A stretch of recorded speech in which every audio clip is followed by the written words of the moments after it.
जय गुरुदेव। परम पुरुष गुरुदेव जी, जय गुरुदेव नाम। अलख अगम की पार में स्वामी तुम्हें प्रणाम। कोटि कोटि करूं वंदना, अरब खरब प्रणाम। चरण कमल विसरू नहीं, जय गुरुदेव नाम। जय गुरुदेव।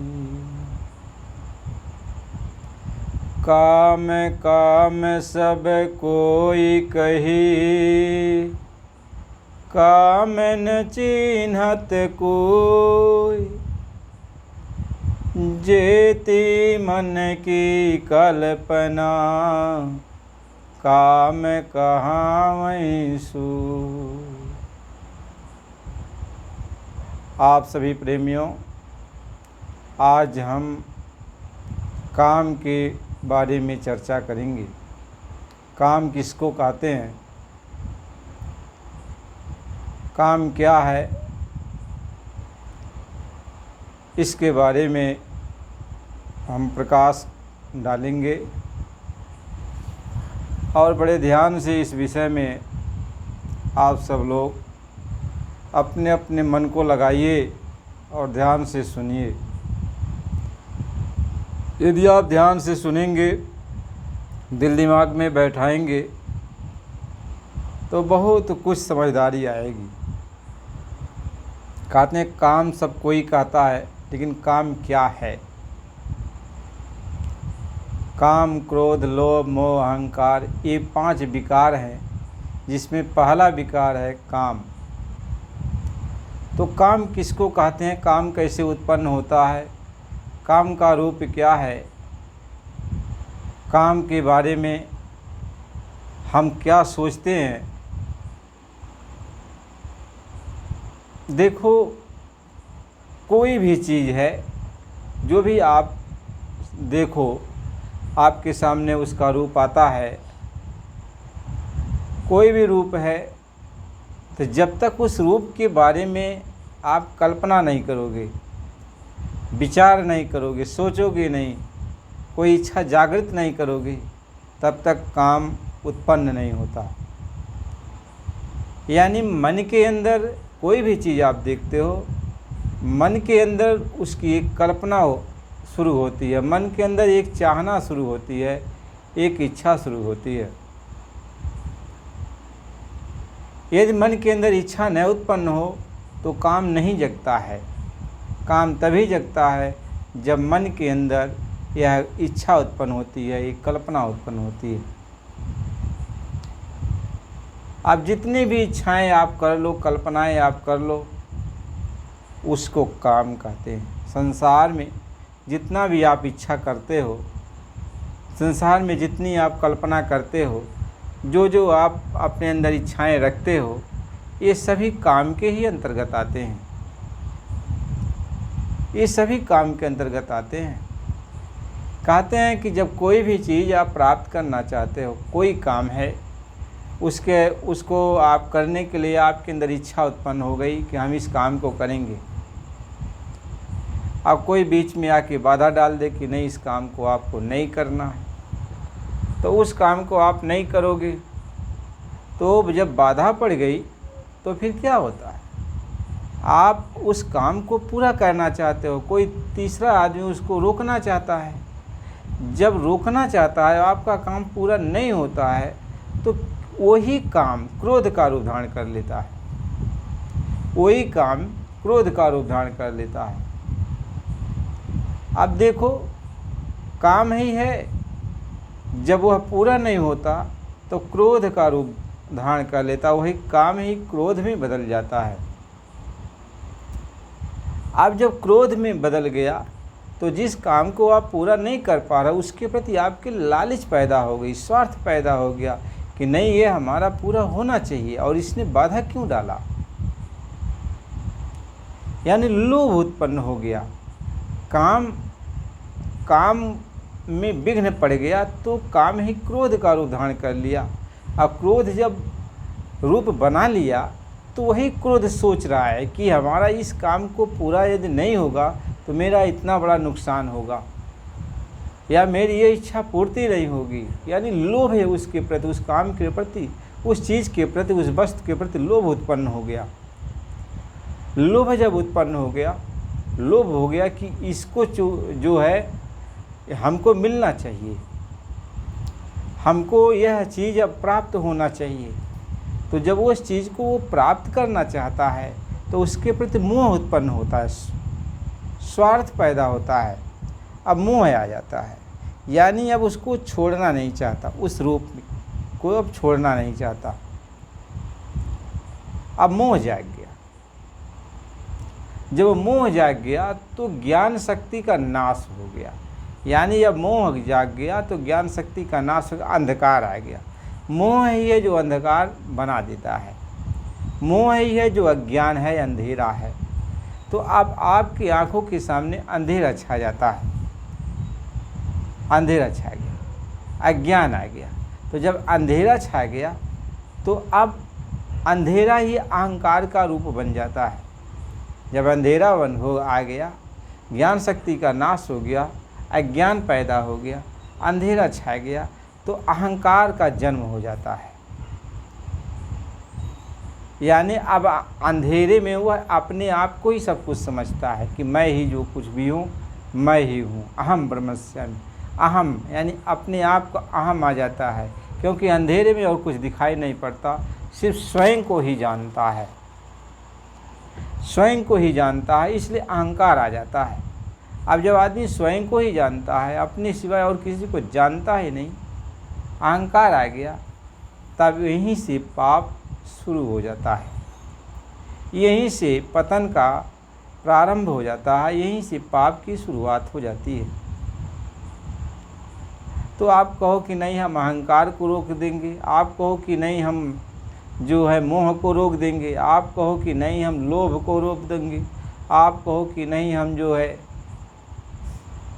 क्रोध को रोक देंगे, आप कहो कि नहीं। तो महात्मा ये समझाते हैं आप काम को रोको, कि क्रोध को रोको, कि लोभ को रोको, कि मोह को रोको, कि अहंकार को रोको। जबकि ये जो पांचों हैं ये एक से ही उत्पन्न होते हैं, यह एक से ही उत्पन्न होते हैं। जो काम है, काम ही यह पांच रूप बनाता है। और यह काम कहाँ से उत्पन्न होता है? एक काम की उत्पत्ति कहाँ से होगी? जैसे काम में से तो ये पांच काम का ही पांच विकार, काम का ये पांच रूप बन गया। काम तो एक रूप है, यह है कल्पना का, कल्पना ही एक काम का एक रूप बन गया।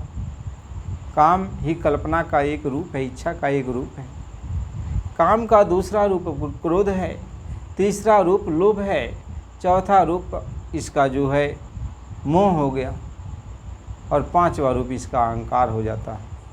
लेकिन ये जो है काम कहाँ से उत्पन्न हो गया? काम कहाँ से उत्पन्न हुआ?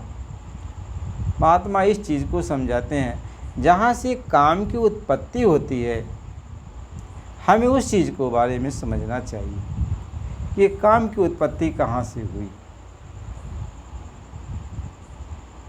महापुरुष समझाते हैं कि जब तक हमें इसकी उत्पत्ति का पता नहीं चलेगा तब तक हम काम को अपने बस में कर नहीं पाएंगे, क्योंकि काम जो भी होता है वह कल्पना का ही रूप होता है। कल्पना को ही काम कहते हैं, इच्छाओं को ही काम कहते हैं। और इच्छाएं कहाँ से उत्पन्न होती है, इच्छा कहाँ से उत्पन्न होती है, इसके बारे में जब हम जानकारी रखते हैं तब हम इस पर विजय प्राप्त कर सकते हैं, नहीं तो नहीं। ये आपको समझना चाहिए कि जब संसार की रचना करने का ये जो है ईश्वर ने विधान बनाया, तो ईश्वर ने माया को अपने संग लिया, ईश्वर ने माया को अपने संग लिया। अब ईश्वर और माया एक हो गए, एक मिलकर रचना ठानी। तो ईश्वर का जो एक अंश निकला वो मन निकला, ईश्वर का जो ये अंश निकला एक वो मन निकला, और माया का जो एक अंश निकला वह इच्छा निकली। यानी मन और इच्छा का ये मिलाप होता है।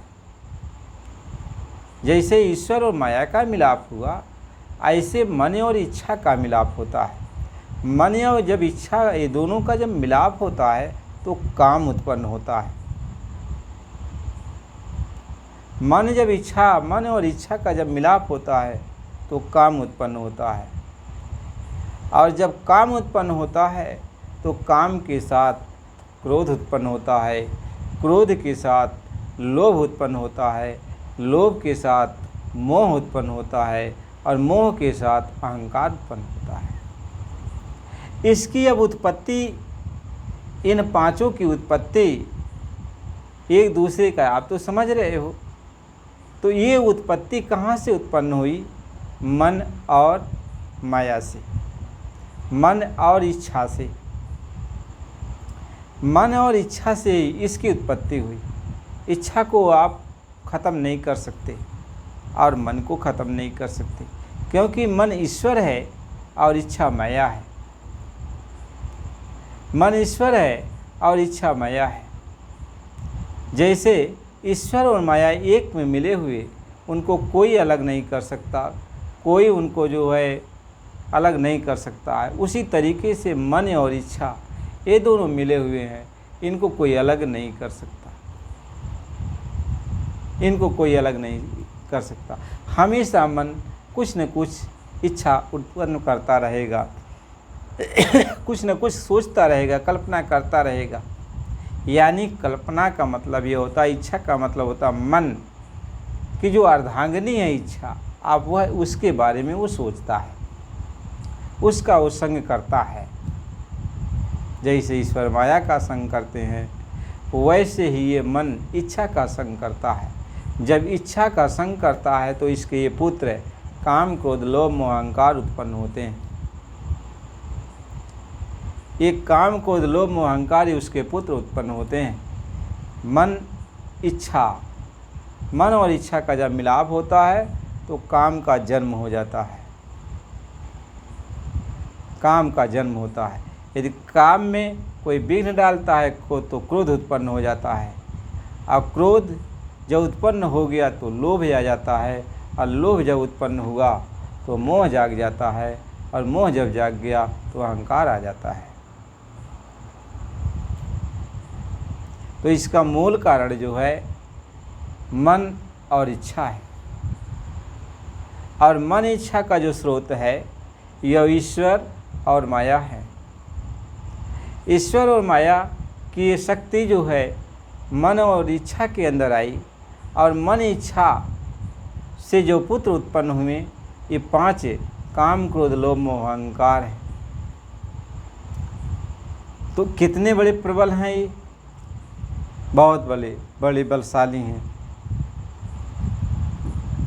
बहुत बड़े बलशाली हैं ये। अब कोई ये कहे कि मैं अहंकार को रोक दूंगा, कोई कहे हम मोह को रोक दूंगा, कोई कहे कि हम लोभ को रोक दूंगा, क्रोध को रोक दूंगा। महात्मा ये समझाते हैं, कोई ये कहे कि मैं काम को रोक दूंगा, तो आप कैसे रोक पाओगे? क्योंकि ये सारी शक्तियाँ इनके अंदर जो भी उत्पन्न होती हैं वो आद्या महाशक्ति और ईश्वर से ये शक्तियाँ इनके अंदर आती हैं। तो ये शक्तियाँ जब इनके अंदर आ रही हैं, आद्या महाशक्ति का और ईश्वर का, तो ये कितने बड़े बलवान हैं, कितने बड़े बलवान हैं। आप ये सोचो, आप इनको कैसे रोक सकते हो? आप इनको कैसे अपने बस में कर सकते हो? इसलिए महात्मा समझाते हैं, जब तुम इस पर विवेक करोगे, सोचोगे, विचारोगे, तब इसको रोकने का जतन तुम अपनी मर्जी से नहीं करेगा। क्योंकि जितने भी साधन बनाए गए हैं रोकने वाले नहीं हैं। जब तब पूजा पाठ, उपवास और जितने भी साधन ये रोकने वाले नहीं, इसको बढ़ाने ही वाले हैं, इच्छा को बढ़ाने ही वाले हैं। क्रोध को बढ़ाने वाले, लोभ को बढ़ाने वाले, अहंकार का जन्म देने वाले, काम को बढ़ाने वाले। कोई भी आप जब तब पूजा पाठ कुछ भी आप करते हो, ये सब बढ़ते हैं, ये सब बढ़ते हैं। अब इनको रोकने का बहुत सारे लोगों ने हठ योग अपनाया, तो इससे क्या हुआ? सिर्फ शरीर को तकलीफ हुई। यह जो जड़ शरीर है इसको लोगों ने तकलीफ दिया, इस मिट्टी को लोगों ने तकलीफ दिया, लेकिन जो इच्छा है उसको तो कोई पकड़ नहीं पाया, जो मन है उसको कोई पकड़ नहीं पाया। काम क्रोध जो लोभ मोह अहंकार, उसके जो विकार उत्पन्न होते हैं, मन इच्छा के पुत्र उत्पन्न होते हैं, ये उनके पुत्र हैं समझ लो। इनको कोई पकड़ नहीं पाया, इनको कोई पकड़ नहीं पाया। तो महात्मा तो इसी बात को समझाते हैं कि काम काम सब कोई कहे और काम न चीन्हत कोई, और जेती मन की कल्पना काम कहावत सोए। तो मन की जो कल्पना आपके अंदर उत्पन्न हो रही है, इच्छा उत्पन्न हो रही है, यहीं से काम की उत्पत्ति होती है, यहीं से काम की उत्पत्ति होती है। अब इस काम को बस में करने के लिए आपको ईश्वर को बस में करना होगा, माया को बस में करना होगा। तो कितनी बड़ी बात है, ईश्वर तुम्हारे बस में आ जाए, माया तुम्हारे बस में आ जाए, तब ये जो है काम क्रोध लोभ मोह अहंकार, ये मन, ये सब तुम्हारे बस में हो सकते हैं। इसलिए ईश्वर और माया को बस में रखने के लिए आपको तो उस प्रभु की आराधना करनी पड़ेगी, जो ईश्वर का भी पिता है और माया का भी पिता है, और हमारा तुम्हारा सबका वो पिता है, जो सबका मालिक है। उसकी आराधना करनी पड़ेगी, उसकी आराधना करनी पड़ेगी, उसको प्रसन्न करना पड़ेगा। वो ही मन माया को रोक सकता है, वो ही जो है ईश्वर और माया को रोक सकते हैं, और कोई नहीं रोक सकता। इसलिए कहा कि करोड़ों यत्न करने के बाद भी कोई इस मन को, इस काम को, इस क्रोध को, इस लोभ मोह को कोई रोक नहीं पाता है। जब तक हठ करता है तब तक रुके रहते हैं, जैसे हठ खत्म हुआ तैसे फिर ये डस लेते हैं। इसलिए कहा कि गुरु ने मोहे दीन्ही और अजब जड़ी, और सोई जड़ी मोहे और प्यारी लगतु है, अमृत रसन भरी। कहीं 5 नागे 25 नागिन, सूंघत तुरंत मरी, गुरु ने मोहे दीन्ही अजब जड़ी। कहते हैं जब हमें महात्मा मिलते हैं, संत मिलते हैं, सद्गुरु मिलते हैं, उनके शरण में हम जाते हैं, तब वो मन माया को रोकने वाली, यानी मूर्छित करने वाली, बस में करने वाली, तब वो जड़ी देते हैं, उजड़ी देते हैं कि इस जड़ी को तुम अपने मुख में रख लो। आत्मा की ज़बान पर उस जड़ी को रखा जाता है। आत्मा से कहते हैं तुम अपनी ज़बान पर इस जड़ी को रख लो। गोस्वामी जी महाराज भी लिखते हैं, कहते हैं कि नाम जी है जपि जागे जोगी। कहते हैं नाम को अपने जीवा पर रख करके जोगी जन जाग जाता। वही जोगी है जो जाग जाता है, जाग जाता, होश में हो जाता है। तो जब संत मिल जाते हैं, महात्मा मिल जाते हैं, तो मन माया को रोकने वाली वो जड़ी दे देते हैं, मन माया को रोकने वाली वो जड़ी देते हैं। जब तक वो जड़ी नहीं मिलेगी, ये मन माया जो आपके ऊपर, हमारे ऊपर, सबके ऊपर हावी हो रही हैं, ये जो है हट नहीं सकती। इसलिए हमें संत सद्गुरु के पास जा कर के उस जड़ी को लेना बहुत ही ज़रूरी है, बहुत ही ज़रूरी। जब तक वो जड़ी नहीं मिलेगी तब तक ये काम, क्रोध, लोभ, मोह, अहंकार, विकार ये जो है शांत नहीं होंगे। इसलिए अब हमें संतों की खोज करनी पड़ेगी कि हमें वो कोई जड़ी दे दे। जैसे कोई सर्प लेके चलता है मदारी, तो जड़ी को रखता है अपने पास, जड़ी को जो है डलिया में रख देगा, और उस जड़ी के प्रभाव से जो भी सांप हैं एकदम शांत स्वभाव के पड़े रहते हैं। वह जड़ी है। ऐसे ही ये पांचों नाग जो है, जब वो जड़ी मिलती है तो जैसे हम जड़ी उस डलिया में यानी अपने मुख के अंदर रखते हैं, आत्मा की जबान पर वो रखे जाते हैं, तो ये सब बेहोश हो जाते हैं, इनके होश नहीं रह जाता, एकदम निस्तेज होने लगते हैं। कहें गुरु ने मोहि दीनी अजब जड़ी, और सो ये जड़ी मोहि प्यारी लगत है, अमृत रसन भरी, गुरु ने मोहि दीनी अजब जड़ी। कहती ये जड़ी कितनी प्यारी है, कितनी अच्छी है कि जैसे ही आप अंदर इसको रखते हो तैसे ही अमृत की वर्षा होने लगती है, यानी आत्मा जागने लगती है और मन माया मूर्छित हो जाते हैं, मन मूर्छित हो जाते हैं, इच्छा मूर्छित हो जाती है। और जब मन और इच्छा मूर्छित हो गए तो ये पांच विकार उत्पन्न नहीं होंगे, क्योंकि ये पांचों विकार मन और इच्छा के संपर्क से ही उत्पन्न होते हैं।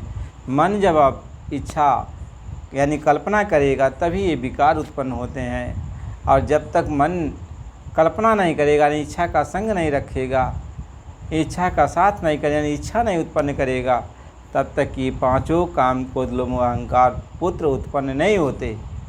और लेकिन जब जड़ी मिलती है सद्गुरु की के द्वारा, तो वह जड़ी ही मन और इच्छा को मूर्छित कर देते हैं, मन और इच्छा शांत हो जाते हैं, एक कल्पना शांत हो जाती है। जब कल्पना शांत हो जाती है तो विकार उत्पन्न नहीं होता। महात्मा इस चीज़ को समझाते हैं, आत्मा जागने लगती है, होश में आत्मा हो जाती है। महापुरुष इस बात को समझाते हैं। इसलिए हमें जो है इसको बस में, काम को बस में करने के लिए हमें उस मालिक के पास जाना है, संतों के पास जाना है, जो संत हमको नाम दे दे, नाम दीक्षा दे दे, नाम दान दे दे, यानी नाम की जड़ी दे दे हमको, और जिस जड़ी को हम अपने ज़बान पर रख लें। तो जब जड़ी को ज़बान पे रख लोगे तो सारी बाधाएं दूर होगी, जिसके बारे में लिखते हैं कि प्रभु मुद्रिका मेली मुख माही, और जल्दी लागी गए अचरज नाही। कह प्रभु की यही मुद्रिका, यही जड़ी है। जब हनुमान यानी मन को मारने वाले, उसी को हनुमान कहते, उसी को साहसी वीर कहते, कि उसने अपने मुख के अंदर नाम जड़ी को रख लिया, तो ये भवसागर, जो सागर को पार करना है, वह आराम से वो पार कर गए, और जितनी भी बाधाएं आई सब बाधा दूर हो गई। कह प्रभु मुद्रिका मेली मुख माही, और जल्दी लागी गए अचरज नाही। तो नाग गए। ऐसे ही भवसागर से जब वो नाम जड़ी अंदर चली आती है, ये भवसागर से यह जीव पार हो जाता है, कोई बाधा रोक नहीं पाती है। इसलिए प्रेमी भाई बहनों, देखो सत्संग सुनना है तो एक एक प्रकरण के बारे में आपको सुनाया जाएगा। काम, क्रोध, लोभ, मोह, अहंकार, ये कैसे कैसे विकार शांत होते हैं, सब के बारे में बताया जाएगा। सुमिरन, ध्यान, भजन के बारे में कैसे जो है करना चाहिए, महात्मा इस बात को समझाते हैं। वो सब धीरे धीरे समझदारी आ जाएगी।